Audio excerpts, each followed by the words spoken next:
Je to neuvěřitelné, dámy a pánové, rok s rokem se sešel a my jsme na začátku 7. Czech Street Party v Bruselu.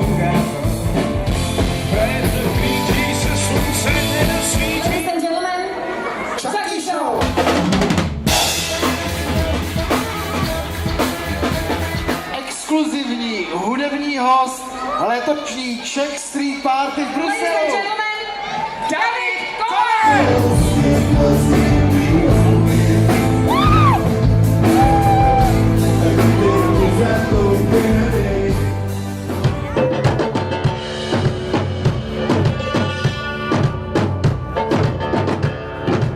Jdeme na to.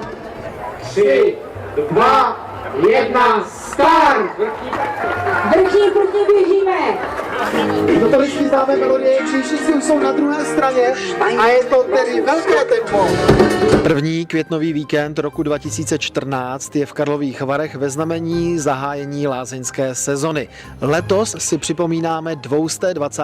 výročí zahájení výroby porcelánu v Čechách. Úžasná symbioza, co říkáte? Produkty věhlasné sklárny Moser a porcelán společnosti Thun 1794. Mezinárodní festival turistických filmů s názvem Tourfilm se konal už po 47. Diváky provázel programem všech 3 festivalových dní moderátor Petr Čimpera. Pro mě to je velká výzva, protože se při téhle práci setkáváte s mnoha zajímavými lidmi, kteří cestují nejen po České republice, daleko za hranicemi naší země.